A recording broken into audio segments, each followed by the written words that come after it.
அண்மை செய்தியை பார்த்து வருகிறோம். சென்னைக்கான கனமழை எச்சரிக்கையானது வாபஸ் பெறப்பட்டிருக்கிறது.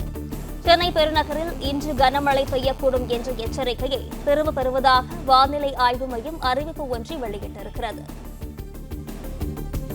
சென்னை பெருநகரில் இன்று கனமழை பெய்யக்கூடும் என்ற எச்சரிக்கையை திரும்பப் பெறுவதாக வானிலை ஆய்வு மையம் அறிவிப்பு ஒன்றை வெளியிட்டிருக்கிறது. இது குறித்தான விவரங்களுடன் செய்தியாளர் மாணிக்கம் இணைப்பில் இருக்கிறார். வணக்கம் மாணிக்கம், விவரங்கள். இன்றைய தினம் சென்னையில கனமழைக்கான வாய்ப்பு இருப்பதாக வானிலை ஆய்வு முன்னறிவிப்பு வெளியிடப்பட்டிருந்தது. அந்த அறிவிப்பு தற்பொழுது திரும்ப பெறப்பட்டிருக்கிறது. இன்றைய தினம் 12 மாவட்டங்களில் கனமழைக்கான வாய்ப்பு இருக்கக்கூடிய சூழல்ல சென்னையில் கனமழைக்கான வாய்ப்பு இல்லை என்று வானிலை ஆய்வு மையத்துடைய முன்னறிவிப்புல தெரிவிக்கப்பட்டிருக்கு. கடந்த 24 மணி நேரத்துல தமிழ்நாட்டில் அதிகபட்சமாக கிருஷ்ணகிரி மாவட்டம் ஒசூர் பகுதியில் 12 சென்டிமீட்டர் அளவுல கனமழை என்பது மிக கனமழை அளவாக பதிவாகி இருக்கிறது. அதே போன்று திண்டுக்கல்லில் 11 சென்டிமீட்டர் மழையும், விழுப்புரம், திருவண்ணாமலை மாவட்டங்களில் 10 சென்டிமீட்டர் மழையும் பதிவாகி இருக்கிறது. இதே போன்று பல்வேறு மாவட்டங்கள் மழை பதிவாகி இருக்கக்கூடிய சூழல்ல கடந்த 24 மணி நேரத்தில் சென்னையில் எந்த பகுதியிலும் கனமழை பதிவு ஏற்படவில்லை. அதே போன்று நேற்று தினம் கொடுக்கப்பட்டிருந்த அறிவுல நேற்றும் இன்றும் கனமழைக்கான வாய்ப்பு இருப்பதாக வானிலை ஆய்வு கூறியிருந்த நிலையில் அதற்கான வாய்ப்புகள் வானிலை நிலவரங்களின்படி தற்பொழுது சாத்தியமில்லை என்பதனால சென்னைக்கு கொடுக்கப்பட்டிருந்த கனமழை எச்சரிக்கை இன்றைய தினம் வாபஸ் பெறப்படுவதாக சொல்லப்பட்டிருக்கிறது. மேலும் 12 மாவட்டங்கள்ல அடுத்து வரக்கூடிய 2 தினங்களுக்கு கனமழைக்கான வாய்ப்பு இருப்பதாக சொல்லப்பட்டிருக்கிறது.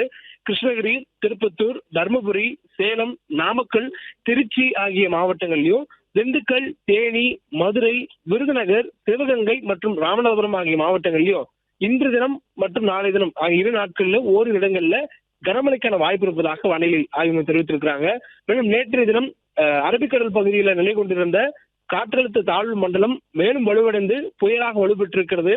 அந்த புயலுக்கு இலங்கை நாட்டினுடைய பரிந்துரை பெயரான சக்தி என்ற பெயர் வைக்கப்பட்டிருக்கிறது. தற்போது அந்த புயல் சக்தி புயல் என்று அழைக்கக்கூடிய சூழலில் அந்த புயல் மேற்கு திசை நோக்கி நகர்ந்து கொண்டிருக்கிறது. மேற்கு தென்மேற்கு திசையில இந்திய நிலப்பரப்பை விட்டு அரபிக்கடல் பகுதியை நோக்கி நகர்ந்து கொண்டிருக்கக்கூடிய இந்த புயல் அடுத்த 24 மணி நேரத்தில் அதனுடைய நகரக்கூடிய திசையில் மாற்றம் ஏற்படக்கூடும் எனவும், குறிப்பாக வரக்கூடிய 6ஆம் தேதி காலையில அது நகரக்கூடிய திசையில மாற்றம் ஏற்பட்டு மீண்டும் இந்திய நிலப்பரப்பை நோக்கியவாறு அது திரும்புவதற்கான வாய்ப்பு இருப்பதாகவும், அந்த நிலையில வரக்கூடிய 6ஆம் தேதி காலை வாக்கில் அது கிழக்கு வடகிழக்கு திசையில இந்திய கடல் பரப்பை நோக்கி நகரும் என்று சொல்லப்பட்டிருக்கிறது.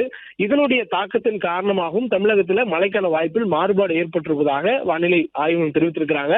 மற்றபடி அந்த புயலினால் நேரடியாக தமிழ்நாட்டிற்கு எந்த வகையான பாதிப்புகளும் இல்லை.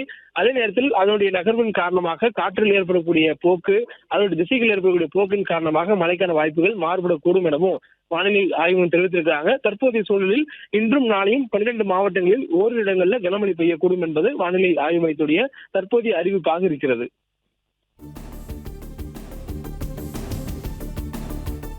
பிளே ஸ்டோர் மற்றும் ஆப் ஸ்டோரில் இருந்து பாலிமர் செயலியை QR கோடு மூலம் பதிவிறக்கம் செய்யுங்கள்.